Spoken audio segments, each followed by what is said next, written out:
How the Nazis concealed their atrocities. The Holocaust and the broader atrocities committed by the Nazis during World War II represent one of the darkest chapters in human history. Over 6 million Jews, alongside millions of others including Romani people, disabled individuals, political dissidents, homosexuals, and Soviet POWs, were systematically murdered by the Nazi regime. Despite the scale of the genocide, the Nazis were able to conceal much of their crimes from the world and even from many Germans. This concealment was not a coincidence but a deliberate, methodical strategy. The Nazis utilized a range of tactics, from euphemistic language and deceptive propaganda to destroying evidence and isolating their victims. These efforts were essential to maintaining control over both the German population and the international community. In this video, we explore the multifaceted strategies the Nazis used to conceal their atrocities. 1. Euphemistic language, cloaking genocide in bureaucratic terms. One of the primary tools the Nazis used to hide the horrors of their regime was the manipulation of language. Euphemisms allowed them to mask the reality of their genocidal policies and make them more palatable to both the public and their officials. The most infamous example is the phrase, final solution of the Jewish question, Endlösung der Judenfrage, which was a sanitized term for the systematic extermination of the Jewish people. Similarly, deportations to extermination camps were referred to as resettlements, Umsiedlung, giving the false impression that Jews were being relocated for work or better living conditions. Bureaucratic terminology helped dehumanize the victims while distancing the perpetrators from the reality of their actions. The deliberate use of such language also created a buffer for those involved in the decision-making process, making it easier for them to commit or overlook atrocities. For example, Nazi documents rarely explicitly discussed murder. Instead, they referred to actions like special treatment, Sonderbehandlung, a euphemism for executions. This deliberate ambiguity allowed the Nazi leadership to communicate their genocidal intent without raising alarm among lower-level officials or the general public. 2. Secrecy and isolation, hiding the camps. Concentration camps and extermination camps were crucial to the Nazi plan for mass murder, but these sites were kept hidden from the majority of the population. The Nazis strategically built most of the major extermination camps, such as Auschwitz-Birkenau, Treblinka, Sobibor, and Belzec, in remote locations in Poland, far from major population centers. By placing these death factories away from the eyes of the general populace, they minimized the risk of rumors spreading or of outsiders discovering the truth. Even in Germany, concentration camps like Dachau, though closer to population centers, were isolated from public view by high walls and barbed wire. Camps were heavily guarded, and entry was strictly controlled. The regime ensured that knowledge about what was happening inside was restricted to a small group of SS officers and collaborators, while regular soldiers and civilians were often told that these camps were labor facilities. This isolation was essential to the Nazis' ability to carry out the mass killings. By ensuring that their crimes were hidden from view, they could maintain control over the German population and minimize the chances of domestic opposition. 3. Deceptive propaganda, the illusion of benevolence. Propaganda played a critical role in shaping public perception of the Nazis' actions, both within Germany and abroad. One of the most notorious examples of Nazi deception was the elaborate hoax staged in 1944 at the Theresienstadt ghetto in Czechoslovakia. In response to growing international pressure, the Nazis allowed the Red Cross to inspect Theresienstadt, a model ghetto. To prepare for the visit, the SS orchestrated an elaborate facade, cleaning the streets, planting gardens, and staging cultural activities like concerts and plays. The aim was to present Theresienstadt as a benevolent Jewish settlement, where inhabitants were treated humanely and allowed to live normal lives. The Red Cross representatives, limited in their ability to conduct thorough inspections, were largely taken in by the performance. As a result, the Nazi regime successfully deflected international criticism and delayed the discovery of the true nature of the Holocaust. Beyond the Theresienstadt, Nazi propaganda consistently portrayed their actions as necessary measures for the protection and advancement of the German people. Anti-Semitic propaganda was a staple of the Nazi media, depicting Jews as subhuman and dangerous. This propaganda sought to justify the persecution of Jews and other minorities by framing them as enemies of the state who needed to be removed for the safety of the Aryan race.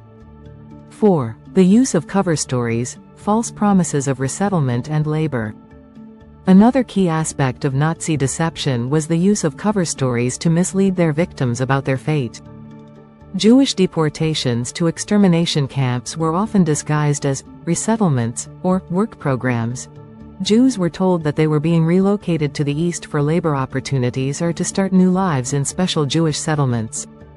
Many victims were even encouraged to bring their belongings, further perpetuating the lie that they were moving to a new place rather than being sent to their deaths. Upon arrival at extermination camps like Auschwitz-Birkenau, prisoners were often met with a further layer of deception. In some cases, they were greeted by SS officers pretending to be kind or helpful, giving them instructions for registration and work assignments. The presence of gas chambers was concealed, and victims were told that they were being taken for disinfection or showers before being gassed. This manipulation was designed to prevent panic and resistance among the deportees, making it easier for the Nazis to carry out mass murder in an orderly manner. If you found value in this video, please give it a thumbs up, like and subscribe to support this channel. Please share across social media platforms to reach a wider audience. 5. Destruction of evidence, erasing the crimes. As the tide of the war turned against Germany and the Allies advanced on the Eastern Front, the Nazi leadership began to realize that they could not maintain their regime much longer. To avoid being held accountable for their crimes, they launched a coordinated effort to destroy evidence of the Holocaust and other war crimes. This operation, known as Action 1005, began in 1942 under the direction of SS officer Paul Blobel. During Action 1005, bodies buried in mass graves across occupied Europe were exhumed and burned to erase evidence of the mass shootings that had occurred, particularly in places like the Soviet Union and Poland. In extermination camps such as Treblinka and Sobibor, the Nazis dismantled the gas chambers and crematoria, demolished buildings, and attempted to erase all traces of the murder factories.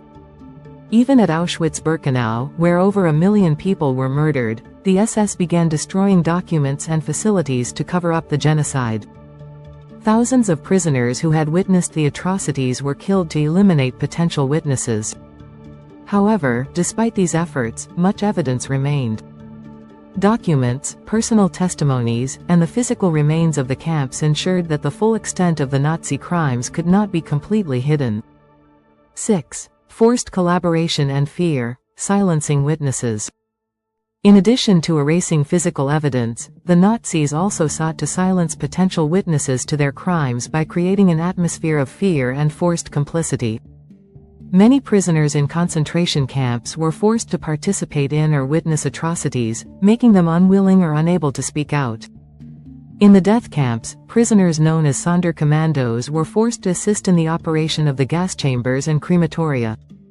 These individuals were often killed after a short period to prevent them from revealing what they had seen. The threat of punishment or death was also used to keep ordinary Germans and foreign collaborators from speaking out. Those who questioned or opposed the regime were at risk of being imprisoned or executed themselves. This culture of fear ensured that most people kept silent, even if they suspected or knew about the crimes being committed. 7. Controlling information, domestic and international disinformation.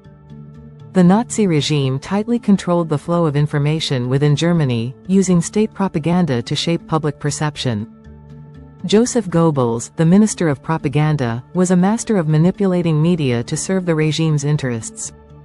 German newspapers, radio broadcasts, and films were filled with stories that glorified the achievements of the Third Reich while downplaying or justifying its crimes. Internationally, the Nazis engaged in disinformation campaigns to mislead foreign governments and media outlets. Diplomatic channels were used to deny accusations of genocide, and efforts were made to suppress reports coming out of occupied Europe. When the first reports of mass killings began to emerge, Nazi officials dismissed them as exaggerated or fabricated by the Allies as wartime propaganda. 8. Compartmentalization. Fragmenting the bureaucracy of genocide. One of the reasons the Nazis were able to conceal their atrocities so effectively was the highly compartmentalized structure of the Nazi state. Different government departments and military units were responsible for various aspects of the genocide, making it difficult for any one person to have a complete understanding of what was happening. For example, the SS and the Gestapo handled the deportation and extermination of Jews, while the Wehrmacht, German army, was often responsible for maintaining order in the occupied territories. Meanwhile, civilian ministries dealt with the economic and administrative aspects of the Holocaust, such as confiscating property from Jewish victims.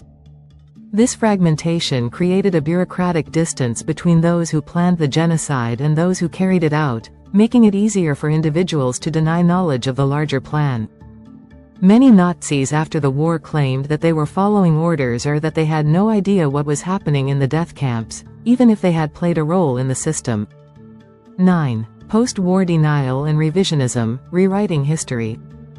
After the fall of the Third Reich, many former Nazis and their supporters engaged in post-war denial and revisionism. Some claimed ignorance of the Holocaust, insisting they had no idea what was happening in the concentration camps. Others downplayed the scale of the genocide, arguing that the numbers had been exaggerated by the Allies. In the decades following the war, Holocaust denial and revisionist history became a troubling phenomenon, with individuals and groups attempting to rewrite the narrative of the Nazi regime. Despite overwhelming evidence, including survivor testimonies, Nazi documents, and physical remains of the death camps, Holocaust denial continues to exist today, fueled by anti-Semitic and far-right ideologies. The limits of concealment. While the Nazis were able to hide much of their crimes during the war, the full extent of their atrocities eventually came to light. The combination of survivor testimonies, liberated camps, and captured Nazi documents ensured that the truth could not be buried forever. Nevertheless, the methods they used to conceal their genocide, euphemistic language, secrecy, deceptive propaganda, and the destruction of evidence, were disturbingly effective in allowing them to carry out mass murder on an unprecedented scale.